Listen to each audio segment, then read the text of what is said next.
Hey guys, welcome back to Tennis 360, the podcast where we talk about all things tennis. My name is Anthony Hirsch. I'm Eliza Wastcoat. Welcome back to the podcast. So we've just had the first week of the Madrid Masters. First week underway. We've got players like Swiatek, Rybakina cruising through. We've got players like Alcaraz and Sinner cruising through on the men's side, but we've also had losses like Rune on the men's side, lost. And we're going to talk about all of the upsets that have gone down. Rafa's back to winning ways. What do you think of the Rafa comeback so far? Yeah, I mean, I think he was pretty lucky to get a first round draw against a 16-year-old. I know he did say in a press conference that he was losing to kids in his academy a couple of weeks ago, and now he's beating players on the pro circuit. I do think the conversation of the wild card that Blanche did get could, be its own topic for debate as to how wild cards get awarded. But in terms of the player that he played against, I mean, Darwin Blanche is such a new kid to the block. It kind of is like Rafa playing one of his academy players, and there's no way Rafa would have put himself in a situation coming into this tournament where he felt like he would still be in a losing situation to that type of player profile. So very much a handsome first round draw for him. I'm sure that helped him get in the groove and build some confidence. Second round, we know that Tiafoe fell apart. And so, it's not like we were expecting much of Tiafoe had he made it through to play against Nadal. But again, that opened up the side of the draw for Nadal to have an easy opponent today, whose name I temporarily forget. Kachin. Not exactly an overly challenging match for Nadal to come through. So I think he's had two, easier matches to come by. I do think today is going to be interesting since he went to a tiebreak in the second set, had to play best of three sets. Now let's see how his body recovers heading into the next round. Who is he going to play? Rafa is going to play. Now I'm temporarily forgetting as well. Rafa beat Kachin, and then he is now through to play Lehechka in the fourth round. Yeah, that's going to be a very interesting match because Lehechka hits the crap out of the ball. And he's also a different caliber of player. That's a top 20 player that we're talking about. Top 30 player, sorry. But, he beat Dimonor last week, this week? Last week. Last week. So, no, sorry, this week. Last week lost, this week he won.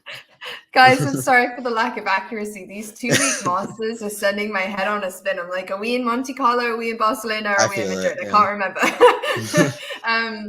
But yeah, I mean, I think he has a different level of challenge against Lehechka. Let's see how that goes. But certainly positive signs at this tournament. And, he's going to want to do well in his home country. So he'll do everything he can. He has said in some of these press conferences that he's still not sure about his physical condition ahead of Roland Garros, and has actually maybe put some more question marks in our mind than we had previously coming into Madrid. So still not sure how he's feeling physically for best of five setup, but he's certainly trying to play himself into the condition to be able to feel good for it. Yeah, I mean, that was definitely worrying. He said that if I was in Spain, I don't know if I'd be playing at all. I don't know if that maybe took the pressure off his shoulders a little bit coming into the tournament. But to be honest, just in terms of his play this week, I felt like Darwin Blanche probably should not have been a wild card to this event, to be honest. I think that was maybe a player should win a challenger or something coming into the event, to be honest. But, I mean, shout out to Blanche. He's a good promising junior, but it definitely wasn't the most competitive match for Rafa to start off, I think. Yeah. But he got through that one. The more impressive was the Dimonor and the Kachin wins. And against Dimonor, I felt like it was complete 360 from the week prior. I felt like he was the one who was hitting drop shots and dictating a lot more. And he was playing really well. And versus Kachin, I thought Kachin brought a really top level. In the first set, he served like 58% of first serves in, was hitting a lot of unforced errors. But in the second set, it actually turned. He was winning over 80% of his first serve points. And he was playing with a lot of finesse, actually, and introducing more shots into his game. So I thought that was a tougher test for Rafa, but Rafa still showed a really top level, hitting some great forehands. throughout the match. And I thought that it's a promising comeback for Rafa just in terms of his play, especially the win against de Minaur. Beating the number 10 seed and number 11 player in the world, I think, is undeniable. So I thought Rafa's play was very good. I do agree. We'll keep an eye on the health because saying those statements coming in still isn't that promising. Also, in the second set of today's match, he was starting to hit more unforced errors and looked like his intensity slowed down. So yeah, we'll see how Rafa keeps going. But I think overall a promising week for Nadal, and I think he has a great draw. Yeah, I agree. Somehow I started this video completely forgetting that he played de Minaur last week and won that match. So, yeah, I think he is certainly raising some eyebrows. I don't think anybody ever wants to see him in their half of the draw, and the draw has opened up a little bit with Tsitsipas losing as well. So he'll, fancy himself in this match against Lehechka. But, I agree with you that beating de Minaur the week after he lost to him as well was really great signs. And he's hitting the ball, I feel like, at an improved level every single time we see him. And we're also seeing better movement from him, seeing him run up to drop shots in ways that maybe we haven't seen him get his head down in the last couple of performances we've had from him. So, hopefully positive progression. I'm hesitant because I just really don't know what to expect from him right now physically. But, one keeps their fingers crossed that nothing is made worse in playing a tournament like this. But I certainly think a 2-week Masters format definitely favors him right now. He's had 2 days in between matches. He's able to recover. He has, much more rest time, which is obviously going to be more important for somebody like him than some of the younger players. So I think he'll be very happy that we're in a 2-week Masters format this time. I agree. It really helps out for the stamina, and that's going to be a big thing at Roland Garros, obviously, with the best 3 out of 5. But against Lehechka, how far do you think Rafa can go? And at what percentage of his best do you think he's playing at this week? These are 2 tough questions. I think in terms of his best, I can answer first as well. Yeah, go ahead. Okay. So in terms of his best, I'd say that he's playing, well, best of the best, I would say. Maybe not in terms of his peak ever, because that is a big one to go to, like his best peak match. But in terms of his general best level on clay, I would say probably he's playing at maybe, I would say like 30-35%, but that's actually quite high. I think that I'm actually quite pleased by that. The fact that at this point he's playing that well. So it might not sound great, but I actually think that that's really strong. But the bigger question, how far he can go, I think he has a good route to the semifinals. I think he can beat Lehechka. And in terms of Medvedev and Bublik, I think that Medvedev isn't comfortable on clay. He's not comfortable with Rafa's high balls, especially on a surface that bounces this, on the high altitude in Madrid. So to me, I think he can make the semis. And then I think he can struggle against flat, big-hitting guys like Jannik. I think that could be a great match. But I would say semifinals. And I'd say Nadal's playing at a very fantastic 35% of what his best is, in my opinion. Yeah, I think that's fair. I was going to give him like a 50% question mark. Yeah. I think he is using some slightly different tactics, especially in that de Minaur match. He was using a lot more height, especially off of the returner serve, just not moonballing it back, but, heavy topspin, high bounces, getting it deep and really trying to push his opponents back. I think he's making tactical adjustments that work for where his physical health is at the moment. And so it's not, peak Rafa from what we're used to seeing, but that doesn't mean that it's not effective and that it's not challenging to hit against. And, we saw that video that kind of went viral of Daniil complaining about how high the ball bounces and how the heck is he supposed to hit it when it's above his head. And I agree with you. He doesn't really like it in that situation. He does better when the ball almost bounces too low and people are slicing a lot. He picks up on a low bounce better than he does on a high bounce.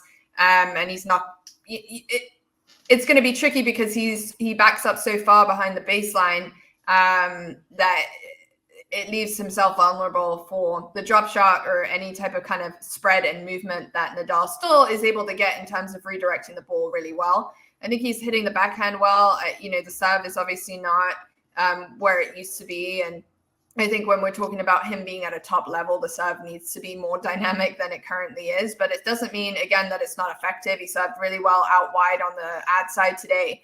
Hardly ever went down the tee. And it worked for him, even if it's predictable. So I think for the most part, 50% or less of Rafa's best is still one heck of a player. I agree, he can beat Lehechka. It depends on the type of Lehechka that turns up in that match and how well he deals with that type of Rafa ball. But again, clay is not Lehechka's surface per se either. So that's in Rafa's favor. And you never know with Rafa. He's a dog. He's an animal. Once he gets a bit between his teeth, he's going to pull for it. So I would think about semifinal sounds about right. But it could go either way. Yeah, there's still question marks and variables involved with getting to that point as well. And a big one is the Rafa health, I think, and how Lehechka shows up. Because you're right. I mean, he can smack a forehand, so it depends on how he's showing up that day and how his forehand is looking. He's got to make it physical, because I feel like that is, when Rafa's been losing of late in Australia as well, players that have been able to make the match really physical tend to come out on top. So you want to look for somebody that has patience, is really going to try to extend those rallies, hit with a lot of power, hit through the baseline, hit deep, back him up, try to move him around as much as possible, be aggressive on the return of serve. You got to play the guy pretty smart. It's not like you're playing against like a dead weight back there. I mean, Nadal's still playing a great game, so it's going to be a tactical challenge for Lehechka. He certainly has the skill set to win, but going up against Rafa is still a mental mountain that a lot of players can't summit. So, yeah. Well, other big question marks coming into this week were Alcaraz and his kind of arm concerns, but 6-1, 6-2 in his first match, and then today again playing just absolutely phenomenal. It looks like this could be his most comfortable court on the whole circuit, and I think he's a big favorite to win this 3 times in a row. No man has ever done it. Beat Shevchenko in the first round, then beat Seyboth Wielch in the third round, and now it's a final of it's a rematch of last year's final in the 4th round when he takes on Jan-Lennard Struff in the 4th round. So, I mean, he does things that are 1 in a million, but he makes them look easy. They're 1 in a million for most people, but they're not 1 in a million for him. He moves on the court literally like he can do anything, get in position to any ball, to hit any shot for a winner. It's just phenomenal stuff, and I think he's a generational talent, and I think he's the favorite at this tournament. But I also would not discount Jannik at the top, and also I have my eye on Casper, to be honest, as well, even though I do wonder if he can beat hard-hitting guys like this consistently. But those are the guys I'm looking at, Alcaraz particular. He loves a high altitude court. It helps out his serve. We see the same thing at Indian Wells. It's the funny thing of he likes fast clay and slow hard courts, because it's slower and he can set up the point, but also it helps him because of the pace on his shots. Right. So I just think that this is going to end up being one of his best events, and it already is. And he is just looking killer, and we'll see if anybody can stop him.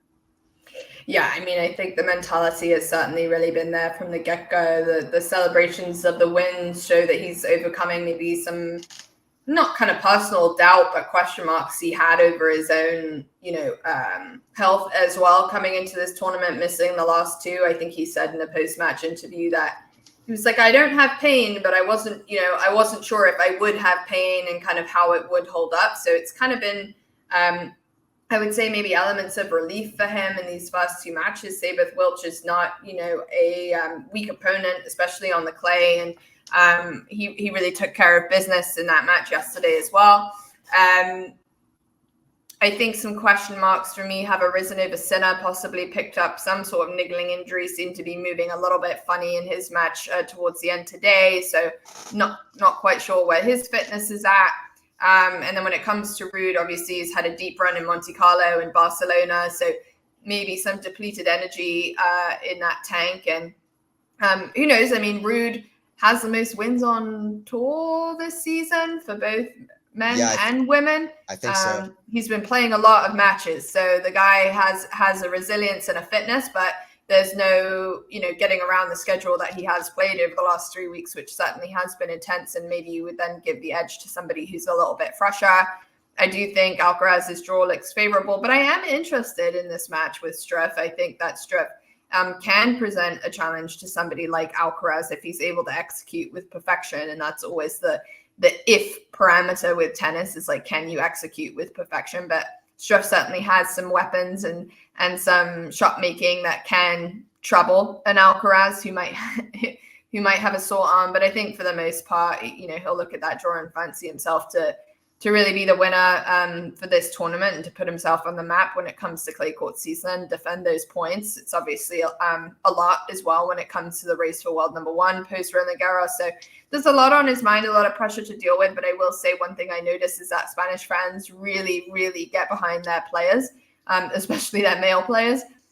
So I expect that he's always going to be playing in a favorable environment for him, which I do think in tennis can give you a little bit of an edge when you're feeling a little bit sore, a little bit tired, if you've got the crowd behind you that can just give you such a boost. Yeah, I think it's great for tennis because you're all alone out there. So, yeah.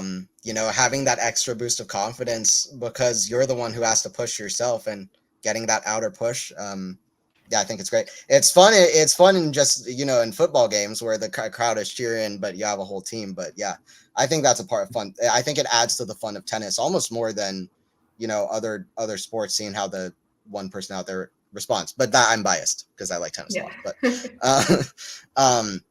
But yeah, I agree. I think Alcaraz is going to favor himself, but also Struff is playing incredible. He hit over 30 winners against Hugo in his match. I caught a little bit of that, and he was playing unbelievable, just net rushing, and he'll like this on a faster clay court. That's why he did well last week. He's turning 34 this week. He got a title last week, his first ATP title. So I think he's gonna give his all to try to upset Alcaraz, but I also don't think an upset will happen. But he did take a set last year, so I thought that was good.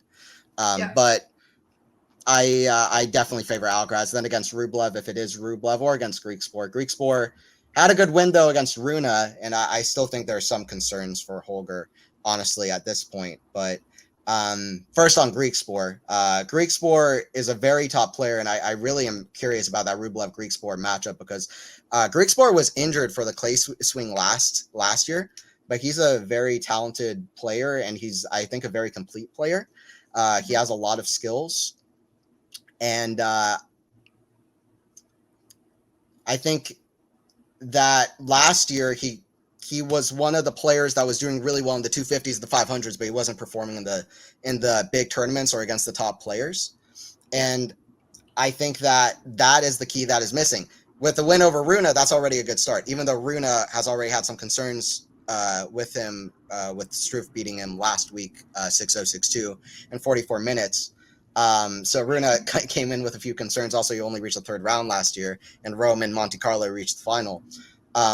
So that was, those are a few things I would mention. But that being said, Griekspoor, I think his best surface is clay courts. I'm not going to lie. He performed really well in challengers on clay, and I think clay really suits his game.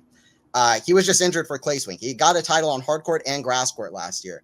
On grass in the Netherlands and Australia in the first week of the year on hard courts. But clay, I think, might be his best surface. He's very surface versatile, and it's just the big events where he needs to pick up. So we'll see how he does against Rublev. But yeah, against Rune, I was looking at some of the stats. He came in to net on 32 occasions, which is a lot, and he won 69% of those points, 22 out of 32. And Rune still, I have no idea what Holger Rune is how he's gonna play every point, every game, every match. He's very unpredictable, which makes him a really fascinating watch. But also, I also just don't know what level he's gonna bring, which isn't ideal. Unpredictability factor is good, but not in terms of the quality of play that you're bringing. So I think that was a good win from Griekspoor, but also question marks over Holger at the moment. Yeah, I would agree with those sentiments as well. I mean, I think Griekspoor could certainly cause Rublev some headaches, especially given the state of mind that Rublev's kind of coming into this tournament in, had a couple of four matches in a row that he lost. It seemed like that cloud from Dubai was just hanging over him. He admitted that. mentally was just struggling with it more than normal. I think he's had a couple good wins here. Now let's see what it looks like when he's under pressure a little bit more, if he's able to really kind of separate himself from this kind of blip in the season that he's had, because overall he's been playing really well this year. And I think this will be important for him in terms of putting a stake in the ground of where he's at ahead of the French Open.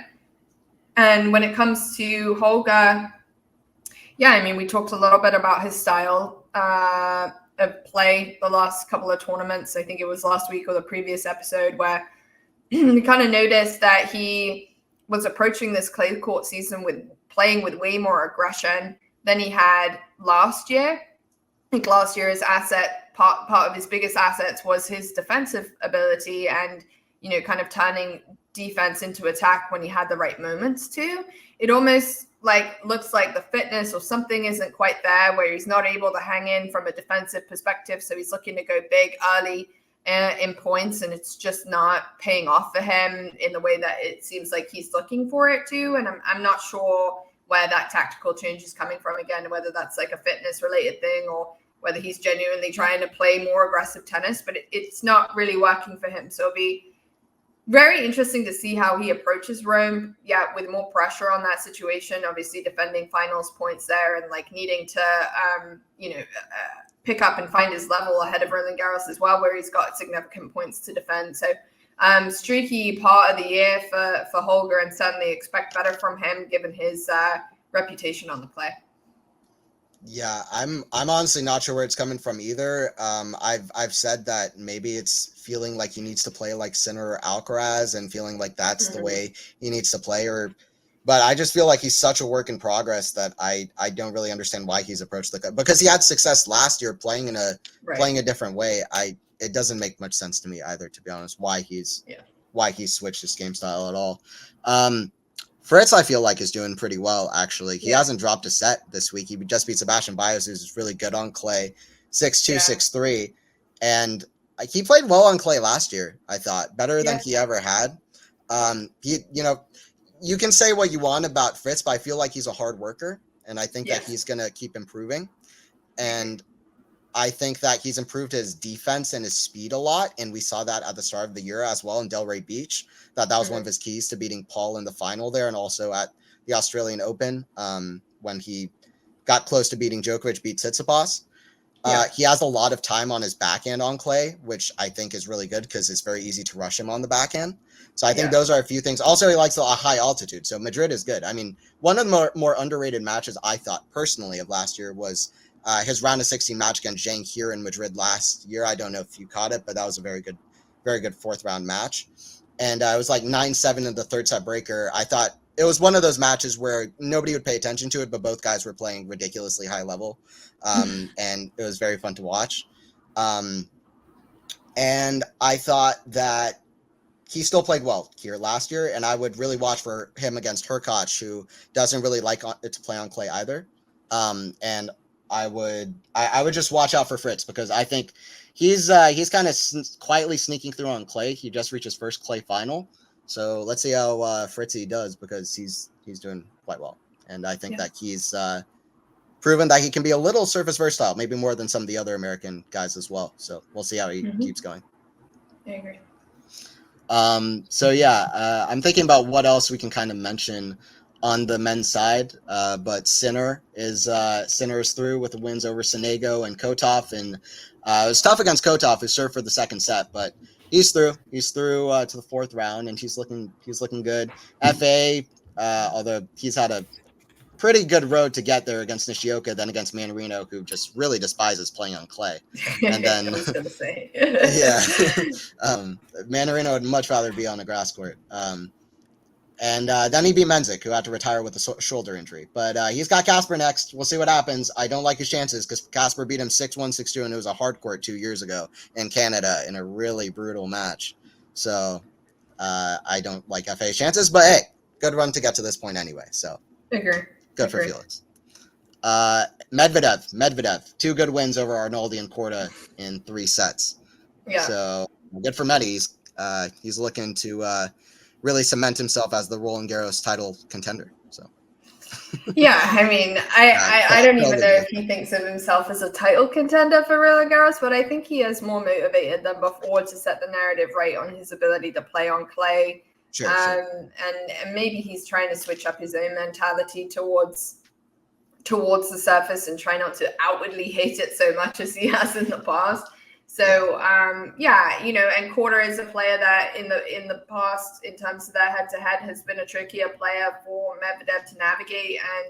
And he had to come through a second set tiebreak and then force the decider to win that match. So I think showed some good resilience and good problem solving there.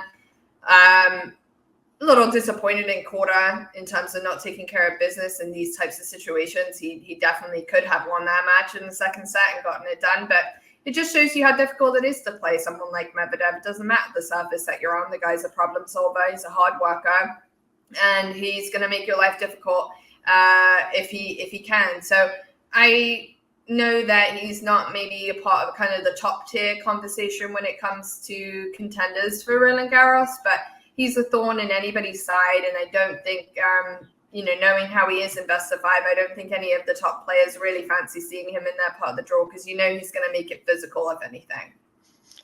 Yeah, for sure. I mean, Medvedev over Korda. Korda had beaten him twice in a row. You were mentioning earlier about the funny video where the ball is bouncing over his head and he's trying to jump up to hit it. I think that these are conditions that much favor Korda, so good for Medvedev in terms of pulling it out. I personally don't see him as a title contender, I'll just be honest, but I do think that he's somebody to respect on any surface. So we'll see how he keeps doing. I like his chances against Bublik in fourth round. Then Rafa Medvedev would be an incredible quarterfinal, even if I kind of favor Rafa for I think some of the reasons of, just the high bounce being hard for Medvedev, as I was saying. So we'll see what happens, but I like him over Bublik, I think. Yeah, I agree. And then going on to the WTA side, we have on the WTA, we've got Swiatek, who won 6-0, 6-1 against Sorribes Tormo today. It was an hour and 8 minutes, despite the 6-0, 6-1. Sorribes Tormo can play some longer points, but Swiatek getting through comfortably. Rybakina also not having dropped a set so far. They're both cruising. Ons Jabeur back to winning ways, beat Ostapenko 6-0, 6-4 in really emphatic fashion. She's performing back at a very high level, which is very good. She likes clay. She likes the natural surfaces. She likes clay. She likes grass. She beat Fernandez as well in good fashion. I felt like it started last week when she finally got her first win under her belt, and she's always one of the more passionate players on the tour, one of the more talented, and it's good to see her back in winning ways for Ons. We'll see how she can do. She's going to play against Madsen Keys next, who took out Coco Gauff in a big upset that happened earlier today. I think the biggest of the tournament so far. So we'll see how the tournament keeps progressing. But those are two big storylines of the first week. Yeah, I think Ons Jabeur is she's a crowd favorite, and everybody wants her to do well. I don't really know of anybody that roots against her. Coming into this tournament, I had picked her as my early upset alert, just because I thought, she's really not been on good form this year and has struggled to string back-to-back match wins together. And that's a big question mark when it comes to, a top 10 player like her. Injury-wise as well, just didn't know where she was standing. And then she's also had some mix-ups in her coaching box, and sometimes her coach is there, sometimes he's not, in terms of new additions. So changes in her camp and her situation. So one never really knew what condition she was coming into this tournament in. But I mean, she's a 2022 champion. She plays well at this tournament. She really likes this tournament. And these, clay court conditions certainly suit her game. She totally destroyed Ostapenko, who, by the way, I think really needs to reinvent her second serve. It is just so attackable. It is such a weakness for Ostapenko. I mean, Jabeur was drop shotting Ostapenko off of her second serve return. That's just that's no good. Ostapenko's second serve average looks like it's 60 miles an hour. It's really slow. She needs to do something, but that's besides the point.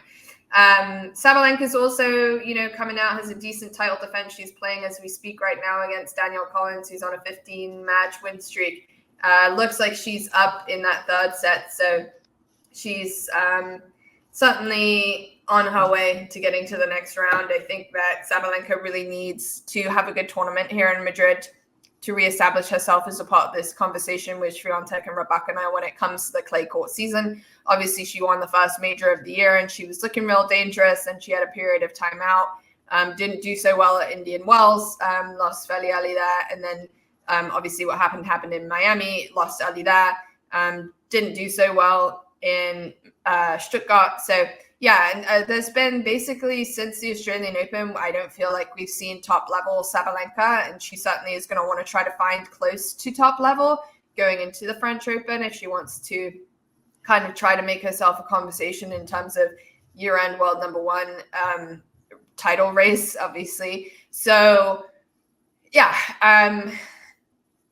not sure what to expect from her, but certainly needs to take care of the next couple of rounds. And when it comes to the top women, it's still the top three that have been there now for the last 18 months, nearly 2 years that we're talking about. So unfortunate that Gauff exited early this week. She also seems to be on a little bit of a cool streak coming off of the US swing, just some wind out of her sails, it feels like. So I'm not entirely sure kind of where she's at mentally, but again, a player that's reached the French Open finals before. It's not like she's a bad clay court player by any means. So the four of them are certainly a part of the conversation, but I do think that Swiatek and Rybakina have created some level of separation now between them and kind of the rest of them when it comes to, who's really a favorite to win the title at Roland Garros.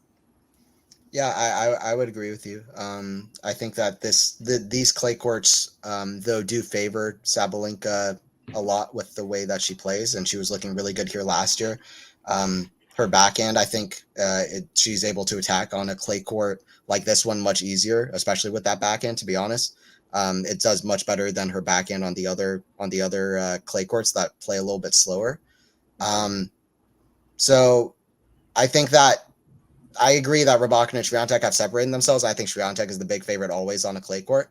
But I think that at this tournament, I feel like slowly she's starting to kind of find a little bit of good form, at least heading into some confidence going into Wimbledon if she could pull together a run here. Because I don't know if Sabalenka, I don't know what she's shooting for to do at Roland Garros. I don't know if she's going for the title. I'm sure she is. I'm sure she's going for the title, but I don't know if that's as realistic an option as, for example, it would be at Wimbledon or something like that. So, I mean, she made the semis at Roland Garros last year and really should have been in the final if it wasn't for the collapse against Mutua, and that's true. She certainly, I would say she certainly fancies herself for the title, knowing that Swiatek maybe has an edge on her over clay, but I don't think she would dismiss herself from being a contender at Roland Garros. But, she's, without asking her opinion, if you look at, the piece of paper and how things are looking right now, she's third favorite. I would. But you never know who's going to come out on the day and disturb what half of the draw and how the draw is going to come out anyway. So she's just going to want to find some form, even if she can't defend this title in Madrid. I think she's going to want to put in a couple of good matches under her belt. Again, another couple of good matches in Rome. I wouldn't be surprised if she plays that WTA 500 right before the French Open, trying to find some momentum and find some form. I think she probably just feels like she's the wind's out of her sails a little bit. She just needs to get some confidence back and get the juices flowing and take care of business. Yeah, for sure. And yeah, it would definitely be a stretch to say she's not a contender going for the title. But yeah, I think that Rybakina and Swiatek have separated themselves. It'll be interesting to see how we go from here. But I thought, by the way, shout out to Robin Montgomery. I thought she played a great match. I don't know. I agree. I thought that she was really, really solid. The serve definitely needs improvements. There are ways that she needs to improve. The first serve was not there for Montgomery, but outside of that, man, did she fight in that match. And she was talented. She was quick. And she was making changes mid-match that were really impressive. she was going a lot to the Sabalenka backhand with her lefty forehand, which was not working a lot at the start of the match. But then the second half of the match, she started actually going down the line more and actually opening up the court and hitting a lot of winners. And that was actually helping her a lot more when she was going to that side. So good for her. At 19 years old, she's genuinely one to watch, in my opinion. Yeah, she made the most of that wild card opportunity for sure. And that's what we like to see when wild cards get a chance and can make things competitive against, you know, one of the top players in the world. So I think she's had some good momentum on clay. She played decently in Stuttgart as well. So yeah, one to watch for the future for sure. Yeah, absolutely. And then is there anything, there should be some other stuff to touch on the WTA. Sakkari is through. Or no, Sakkari lost to Haddad Maya. Yeah. She lost to Haddad Maya. Haddad Maya in the quarterfinals. And then also in the quarterfinals, Mirra Andreeva is looking phenomenal. She got to the round of 16 here as a 15-year-old here last year. So she obviously likes playing at these courts. She's looking phenomenal. She seems to me like a player where her potential is very high in the very near term, and she's only 16 years old, almost 17 now. So she's a player that is very exciting to see what she's going to do in the future. I think she can do it on any surface, which is the scariest thing to hear for in terms of a player is that, hey, I'm good on this surface. Hey, I can actually do it on the other two surfaces as well. So, and we said similar things about her when she had a great run at the AO this year. I mean, she has made herself a part of relevant conversation when it comes to pro level women's tennis and contenders for big titles. I mean, I think she, you know, as you say, she's still so young, so there's only room to improve really for her. But I do think success, you know, when it comes to, you know, titles at the 500 and the 1000 level could be within her grasp sooner rather than later.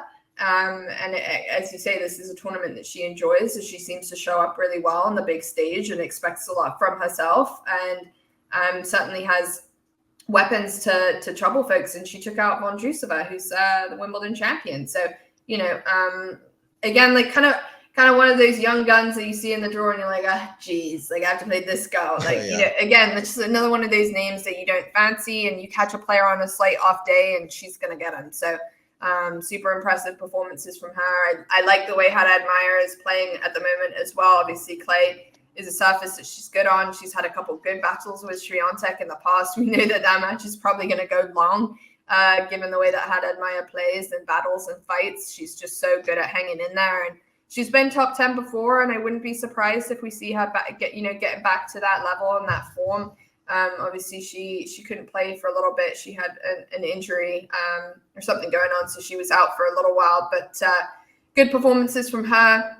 A little bit disappointing from Kostyuk this week. Maybe low gas in the tank or something. But went out early in this tournament. We'll have to see kind of how she does in Rome to kind of see how, you know, what type of contender she might be in the upcoming tournaments. And then I do think, you know, I kind of mentioned it in last week's podcast that Stevens, she got that title last week. I kind of fancied her coming into the clay court season to start playing some good matches. She went on like an 8-match win streak, eventually did take a loss, but again, some really good performances from her in there and showing her kind of athleticism and fitness on the tour that she is another name that's a part of that kind of conversation of top level players that's out there in the deeper fields who can, you know, kind of come up and upset some of the more informed players at the moment if she's on her game. So, yeah, for sure. I mean, Sakkari isn't a player that you should be ashamed to lose to, I think, as well. Definitely not. So yeah, I agree.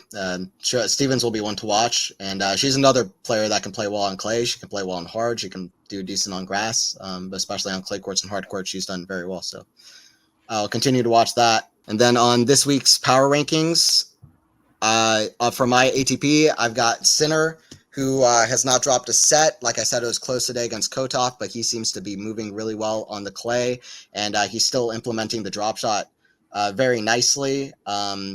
It's interesting because the Madrid courts play quicker, which can sometimes make it harder to drop shot, but also with the high bounce, sometimes it makes it easier to drop shot. I don't know, but Anyway, he's implementing the drop shot. He's doing really well. He's hitting powerful shots on both sides. I think that he's adapting to clay very well. And then Alcaraz is at number 2, but he could move up to number 1 if he keeps playing. He's playing at a level that it just blows my mind on these courts, and the same was true the last 2 years as well. Then I've got Tsitsipas at number 3. He stays just because he had a fantastic last couple of weeks. He lost this week, but he just ran out of gas. I've got Rude at 4. Coming into this week, I had more faith in Casper, I think, than I had in Tsitsipas, because I just felt like Tsitsipas was playing very long matches also in the last couple of weeks, whether it was against Sinner or whether it was against last week. I think it was Diaz Acosta was in Barcelona in 3 sets. So he was playing some very long matches.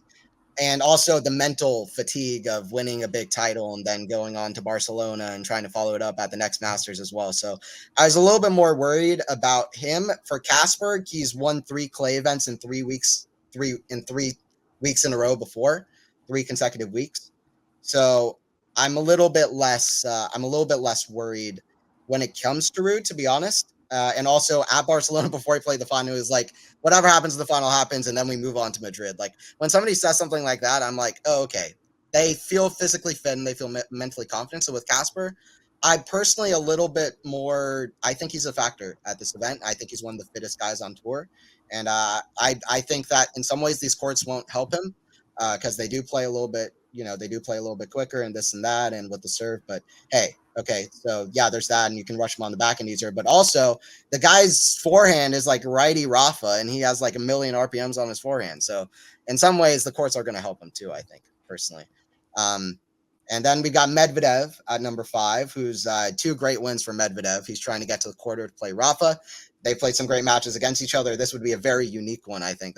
It's so fun to see Rafa back and being able to have these matchups against Medvedev and against Sinner, against Alcaraz as well. So excited for that. Then I got Dimitrov at number 6. He drops down a point, but he just never seems to perform in Madrid. I don't know why. And but he's still in great form. He was doing really well at the Masters in general. Then I've got Zverev, Struff still in. Fritz climbed in for all the reasons I mentioned earlier. And Hurkacz is in here as well. So those are the top 10 for the ATP. What do you got, Eliza? Yeah, my power rankings look crazy because I took out anybody that lost this week from the men's side. So Tsitsipas, he'll be back next week when we have the Rome conversation. But yeah, this is this week, so he's no longer a part of the combo for me. Ruud took that spot from him and climbed up to number 4. I fancy his chances here as well. I agree with what you said. Struff, I'm being a little overly optimistic, perhaps, to put him in the 5th spot, but I'm impressed by him. I like the way he plays on clay. I think he's dangerous, and I think that he could nick a set off of Alcaraz and make him think. So I'm intrigued by that matchup. Zverev is obviously playing much better this week than he did in Munich. He always seems to play badly in Munich, so I'm not really going to take that result with too much severity. Then new additions for me: Hurkacz, Nadal, Fritz, and Rublev all make it into my power rankings for the week. They're all a part of the conversation when it comes to still being in the draw. Hurkacz and Fritz will play each other, and I do think that's going to be an interesting match. Obviously, 2 big servers, 2 guys that we wouldn't traditionally think of as being great clay court players. Hurkacz did get a clay court title, his first clay court title of the year, and then Fritz made his first clay court final of his career as well. So both of them having quote unquote breakout seasons on the clay this year. So I think it should be a really interesting match. And both of them will want to prove that they, should be a part of the kind of top 10 conversation and be feared at Roland Garros. Nadal gets back in it for me because I think he has a good chance to beat Lehechka and get into a semi-final matchup with Medvedev, so he snuck in at my 8th spot. And Rublev, I'm giving a nod to him too, even though I think Griekspoor could be a tricky match for him. If he can problem solve his way through that, then I think he'll be feeling in much better form mentally and maybe start to kind of brush off everything that happened in the Middle East.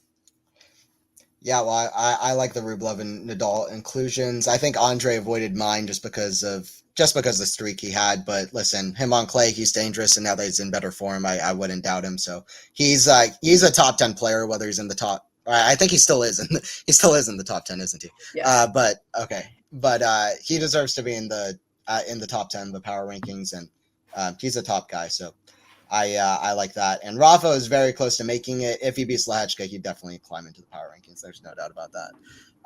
For my WTA, I've got Rybakina, who's continuing a very good form on the clay. She's a force to be reckoned with. And then I've got Swiatek at number 2. I've got Sabalenka at number 3, who's climbed through a few 3-setters now. She did beat Danielle Collins in 3 sets, who was on a 15-match win streak. And she's just cracking the ball. She loves this. She loves these clay courts. They play quicker. They played her a game. She's just ripping winners.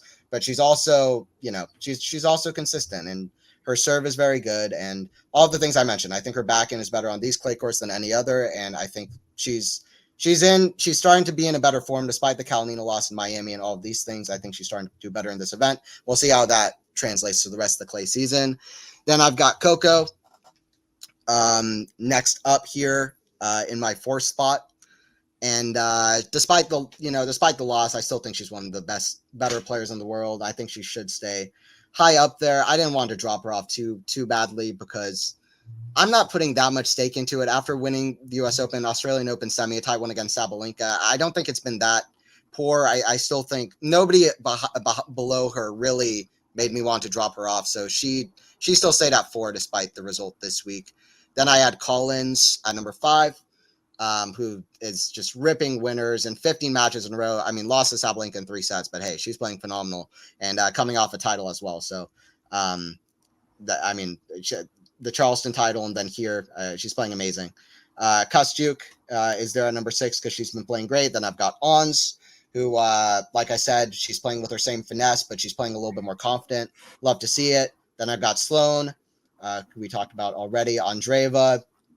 Her serve and maybe some of the defensive capabilities still have room to improve, but in general, her offensive capabilities are so good. Her stroke production on both sides are so solid. She's got so much potential. She's got a great head on her shoulders, and I just think that she's so quick, and she has a very, very high potential, and we'll see where she goes. But she reminds me of one of those players back in the day, like a Steffi Graf or a Martina Hingis, who just were very young and then just flew to the top. I don't know if that will happen, but that's just what it's reminding me of. I know that's a big statement, but that's what it's reminding me of. We'll see what happens with it. And then Haden Maya at number 10 is my pick as well. She loves the clay courts. Matches are very long, but she gets it done, or she's getting it done here. She's in the quarters, so she's a very good player, and she fights very well, and she deserves to be in the power rankings, in my opinion.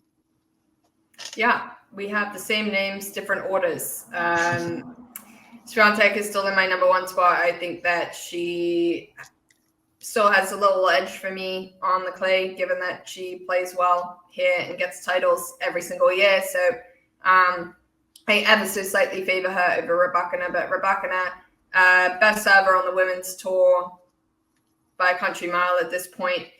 We know that these conditions favor big servers, so certainly very dangerous prospect for Swiatek. She'll be feeling nervous for that match if it comes to it.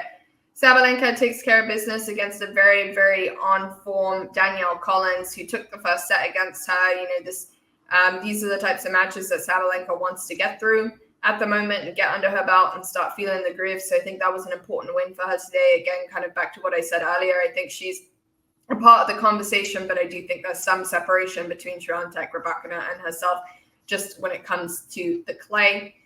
Collins, for me, keeps the 4th spot. I think she played some great tennis at this tournament, and I think she will still be a part of the conversation if she can keep up the current form that she's in Rome. Jabeur, she takes the 5th spot just because her history at this tournament for me seems intriguing, and I think that maybe with some momentum and some confidence under her belt, she could get a couple more wins at this tournament, see herself in a semi-final perhaps. Question mark. Andreeva as well takes my 6th spot. Again, similar feelings to you in terms of where she's at, the level that she can play, and how she can bother her opponents. Had admire kind of similar feelings about her in terms of her grittiness, ability to fight, and have a good battle. But she does face Swiatek, who I do think at the end of the day will take care of business, but deserves to be, as you say, a part of the conversation for power rankings, at least for this week. Because Gauff lost, I dropped her to the 8th spot. I didn't totally wipe her off of my power rankings as I did to Tsitsipas, but yeah, that was a disappointing loss today. And I feel like there's a little bit of momentum lost also from last week in Stuttgart as well, where she lost to Kustyuk. So I don't have question marks, just more so like, we'd like to see some better results heading into Roland Garros. I think she'll need some good momentum in Rome. Kustyuk as well lost early here, but I do think she's a part of the conversation for clay court season because her defense is just so unreal. She makes the court so big. I reckon there were some tired legs in there. And Sloane Stephens, she stays inside my power rankings because I do think she's trouble when it comes to clay. Had a good 8-match win streak, which I think is important to recognize. And as you said, no shame in losing to Maria Sakkari. Yeah, I mean, like you said, same names, different order. But yeah, those are the power rankings as we have it. And then we can move on to culture to finish off the pod. 2-week format for Masters. Do we like it? So there's the extra time between players having to play, but there's also can drag on a little bit. You know, it's like a slam, but it's it's worth less than a slam, and slams are special in that they're 2 week. Now it's less special. So to me, I'm fine with some Masters being 2 week. Personally, I liked it when it was just kind of Indian Wells and Miami. I thought it was a good format for them. But now that we have it every other week, I think at some point a lot of fans tune out. Yeah, I think it's an interesting conversation because we've now had kind of, a 1 week Masters at Monte Carlo, and then now we have this with Madrid. Then we're going to have Rome. We had a 1 week 500 in between. So I think it's interesting. Kind of been listening to what the players have to say. There's the one aspect of like, look, the schedule is so congested. We are playing all year, all the time. Having to play 1 week Masters formats is really freaking brutal on the body. There's no rest days in between, and you're playing top players. So I can kind of be sympathetic to that argument. But then there's also the argument of like, okay, well, if you're, maybe not a top 30 player and you lose early at one of these Masters tournaments, like let's say round 1, then what? You kind of have to sit around and wait for 2 weeks until the next tournament comes around, or you have to like last minute find a different tournament to enter into, maybe a 250, maybe a 125, maybe even a challenger. If you need to get some match time, it can be expensive to hang around in Europe. If you lose early, you're expensive to hang around in the US if you lose early. So I think for those types of players, it can be tricky. I think I've also seen like comments from Caroline Garcia, who's like, yeah, like I had a 2-day break and I was kind of bored and like needed some momentum and some more time to play. So I think there's room to improve the 2 week format from a fan perspective. Like comparing the two for me personally, sometimes like with Monte Carlo, I felt like it was like all too much. I was like, I can't watch all of these matches at one time. I'm missing out on matches that I would like to see because they're being played simultaneously, or I literally have to commit to sitting here the whole day because it's back to back to back to back matches that I want to watch. And so sometimes from a fan's perspective, it's like, I like that they're spread out a little bit more because it kind of means I have like 1 or 2 matches a day that I really want to watch, especially as we get towards kind of the business end. But I did notice that like, I don't know, Wednesday, Thursday, Friday of last week, I wasn't all that engaged. I wasn't all that excited to watch some of those first round matchups because there just wasn't really all that much kind of going on there. So in the end, it is kind of like you're tuning into a 1 week Masters because I'm only now really kind of starting to pay attention now that we're in the round of 64 and there are some decent matches coming up. And so I don't really know which way I'm leaning. I think there could be something in between of more like a 10-day format, which is kind of where it's at now, minus the qualifying.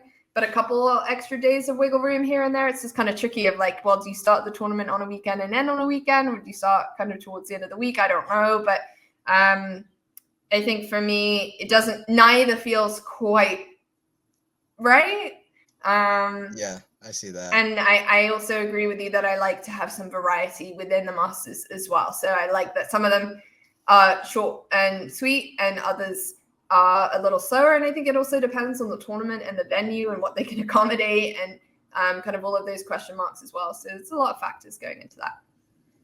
Yeah, there are a lot of factors, but I think a lot of fans would relate to what you said about having a lot of these tournaments back to back, whether it was first Indian Wells and then Miami and then you get to Monte Carlo. And it's a lot of tennis to follow. And I'm a person who usually likes to follow tennis nearly every day and see what the scores are, or every day. But it's hard to me when they're, like you said, some of the, there's a give and take. I mean, some of the we can get a lot more matches in that are really interesting, and like it's good rest of the players, and it makes it so that the Masters feel more kind of that you make it more similar to the Slams. They have a bit more of a kind of important feeling about them.